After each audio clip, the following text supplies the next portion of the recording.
আসসালামু আলাইকুম। আন্তর্জাতিক সংবাদে আপনাদের সবাইকে স্বাগতম। শুরুতেই থাকছে সংবাদ শিরোনাম। এবং ভেনেজুয়েলার পর এবার ডোনাল্ড ট্রাম্পের নিশানায় কলম্বিয়া।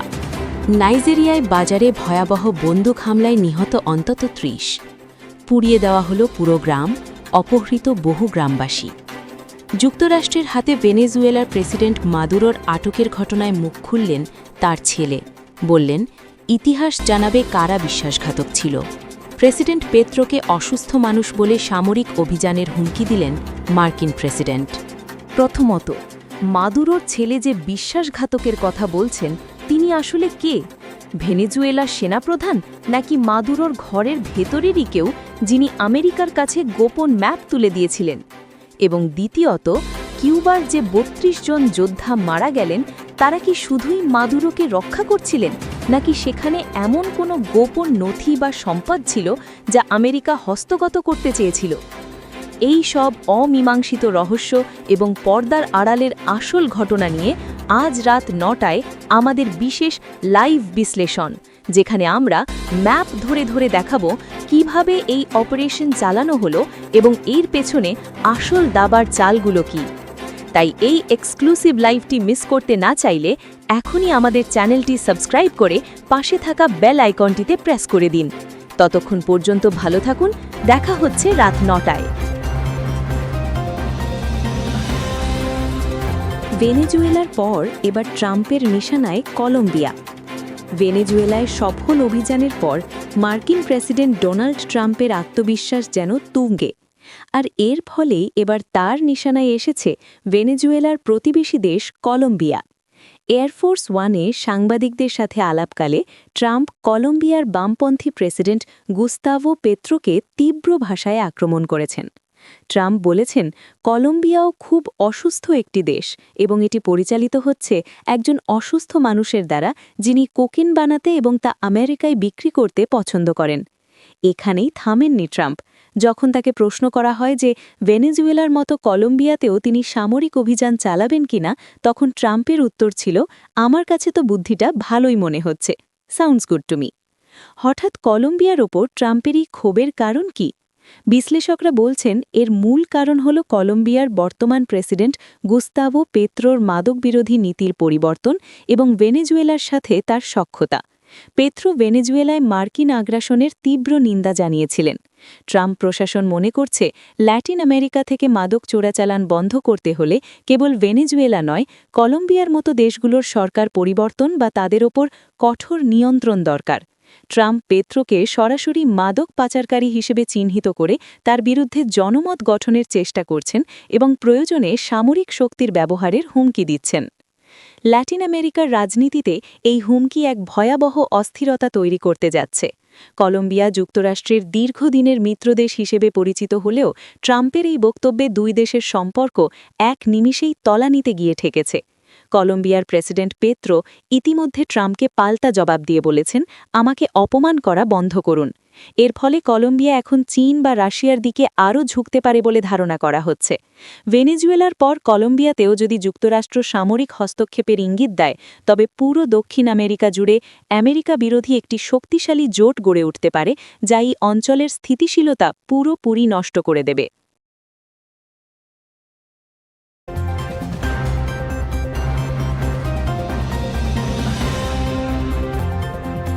নাইজেরিয়ায় বাজারে ভয়াবহ হামলায় নিহত ৩০ জন।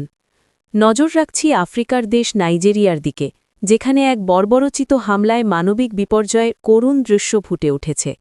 দেশটির নাইজার রাজ্যে একটি জনাকীর্ণ বাজারে বন্দুকধারীদের অতর্কিত হামলায় অন্তত ৩০ জন নিহত হয়েছেন। স্থানীয় পুলিশ এবং প্রত্যক্ষদর্শীদের বিবরণ অনুযায়ী গত শনিবার বিকেলে ডেমো গ্রামের কাসুয়ানদাজি বাজারে একদল সশস্ত্র ব্যক্তি মোটরসাইকেলে করে এসে সাধারণ মানুষের ওপর নির্বিচারে গুলি চালাতে শুরু করে। হামলাকারীরা কেবল গুলিতেই ক্ষান্ত হয়নি, তারা পুরো বাজারে আগুন ধরিয়ে দেয় এবং ব্যাপক লুটপাট চালায়। আগুনের লেলিহান শিখায় পুড়ে ছাই হয়ে গেছে গ্রামের বহু ঘরবাড়ি। নিহতদের মধ্যে নারী ও শিশুরাও রয়েছে বলে জানা গেছে। এছাড়া বেশ কিছু গ্রামবাসীকে অপহরণ করে নিয়ে যাওয়া হয়েছে, যাদের ভাগ্য নিয়ে এখন চরম অনিশ্চয়তা দেখা দিয়েছে। এই ভয়াবহ হামলার কারণ অনুসন্ধান করতে গিয়ে বেরিয়ে এসেছে চাঞ্চল্যকর তথ্য। প্রাথমিকভাবে ধারণা করা হচ্ছে এই হামলার পেছনে স্থানীয় ব্যান্ডিট বা ডাকাত দলগুলোর হাত রয়েছে, যারা দীর্ঘকাল ধরে নাইজেরিয়ার উত্তরাঞ্চলে ত্রাস সৃষ্টি করে আসছে। তবে নাইজেরিয়ার প্রেসিডেন্ট বোলা টিনুবুর দপ্তর থেকে যে তথ্য দেওয়া হয়েছে তা অত্যন্ত উদ্বেগজনক। তাদের দাবি, ক্রিসমাসের সময় উত্তর পশ্চিমাঞ্চলে যুক্তরাষ্ট্রের বিমান হামলায় কোণঠাসা হয়ে পড়া সন্ত্রাসীরা পালানোর সময় এই বর্বরচিত হামলা চালিয়েছে। মার্কিন অভিযানের মুখে টিকতে না পেরে তারা রসদ সংগ্রহ এবং নিজেদের শক্তি প্রদর্শনের জন্য এই অরক্ষিত গ্রামটিকে লক্ষ্যবস্তু করেছে। অর্থাৎ আন্তর্জাতিক সন্ত্রাসবাদ বিরোধী অভিযানের একটি পরোক্ষ এবং করুণ ফল হিসেবে এই নিরীহ গ্রামবাসীদের প্রাণ দিতে হল। এই ঘটনার প্রভাব নাইজেরিয়ার অভ্যন্তরীণ রাজনীতিতে সুদূর প্রসারী হতে পারে।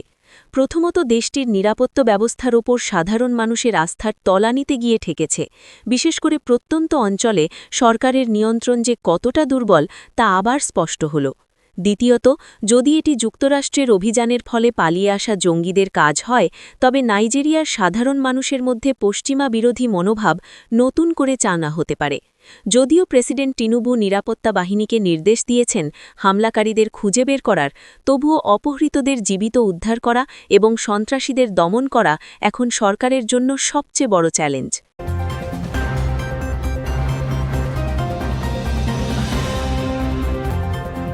বাবার আটকের ঘটনায় মাদুরোর ছেলের অভিযোগ, ইতিহাস জানাবে কারা বিশ্বাসঘাতক ছিল। এবার দৃষ্টি ফেরাচ্ছি লাতিন আমেরিকার উত্তপ্ত পরিস্থিতির দিকে।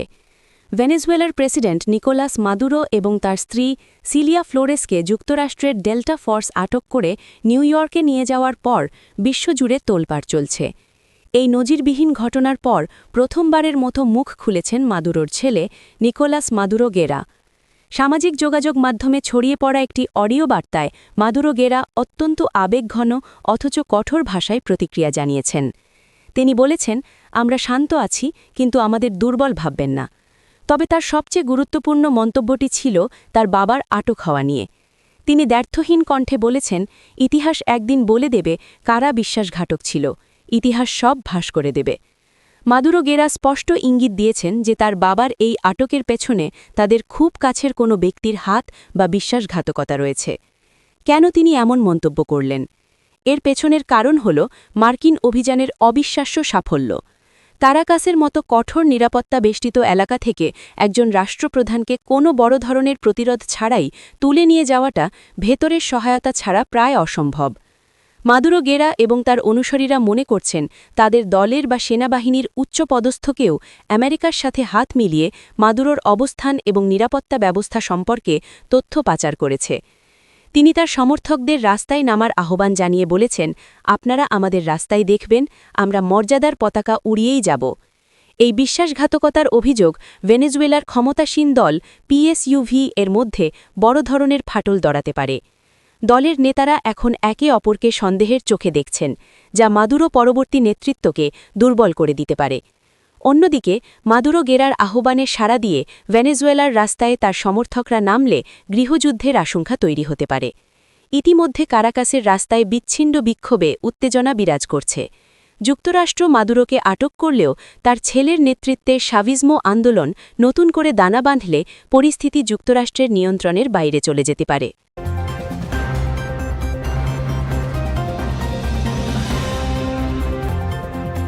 ভেনেজুয়েলায় মার্কিন হামলায় কিউবার ৩২ যোদ্ধা নিহত। ভেনেজুয়েলায় মার্কিন অভিযানের একটি গোপন এবং স্পর্শকাতর অধ্যায় উন্মোচন করেছে। কিউবার সরকার আনুষ্ঠানিকভাবে নিশ্চিত করেছে যে গত ৩ জানুয়ারি কারাকাসে নিকোলাস মাদুরোকে আটকের সময় মার্কিন বাহিনীর হামলায় তাদের ৩২ জন নাগরিক নিহত হয়েছেন। হাভানা এই নিহতদের যোদ্ধা হিসেবে অভিহিত করেছে এবং ২ দিনের জাতীয় শোক ঘোষণা করেছে। কিউবার সরকারি বিবৃতিতে বলা হয়েছে, এই ৩২ জন কর্মকর্তা ভেনেজুয়েলার সরকারের অনুরোধে সেখানে নিরাপত্তা ও সহযোগিতার মিশনে ছিলেন এবং শেষ পর্যন্ত লড়াই করে প্রাণ হারিয়েছেন। কেন কিউবার সৈন্যরা সেখানে ছিল এবং কেনই বা তারা টার্গেট হল? দীর্ঘ 2 দশক ধরেই কিউবা এবং ভেনেজুয়েলার মধ্যে গভীর সামরিক ও গোয়েন্দা সম্পর্ক রয়েছে। মাদুরোর ব্যক্তিগত নিরাপত্তার একটি বড় অংশ কিউবার এলিট গোয়েন্দারা দেখভাল করত। মার্কিন যুক্তরাষ্ট্র জানত যে মাদুরোকে ধরতে হলে কিউবার এই নিরাপত্তা বলয় ভাঙতে হবে। প্রেসিডেন্ট ট্রাম্প নিজেও স্বীকার করেছেন যে অভিযানে অপরপক্ষে অনেক কিউবান মারা গেছে। এটি ছিল মূলত মাদুরোর সুরক্ষায় নিয়োজিত কিউবার এলিট ফোর্সের সাথে মার্কিন ডেল্টা ফোর্সের সরাসরি সংঘাত। এই ঘটনা যুক্তরাষ্ট্র এবং কিউবার মধ্যকার বৈরী সম্পর্ককে যুদ্ধের দ্বারপ্রান্তে নিয়ে গেছে। এর প্রভাব হবে সুদূর প্রসারী। প্রথমত, কিউবার প্রেসিডেন্ট মিগেল দিয়াজ কানেল এই ঘটনাকে সন্ত্রাসী হামলা বলে অভিহিত করেছেন। এর ফলে কিউবা এখন ভেনেজুয়েলায় তাদের অবস্থান আরও শক্ত করতে পারে অথবা রাশিয়ার প্রত্যক্ষ সামরিক সহায়তা চাইতে পারে। দ্বিতীয়ত, আন্তর্জাতিক আইনে অন্য দেশের ভূখণ্ডে তৃতীয় একটি দেশের সৈন্যদের হত্যা করা নিয়ে জাতিসংঘে বড় ধরনের বিতর্ক শুরু হতে পারে। সর্বোপরি, এই ৩২ জন নিহত হওয়ার ঘটনা কিউবার জনগণের মধ্যে আমেরিকা বিরোধী ক্ষোভ আরও বাড়িয়ে দেবে, যা ট্রাম্প প্রশাসনের জন্য কিউবা নীতিতে নতুন এবং জটিল চ্যালেঞ্জ হয়ে দাঁড়াবে।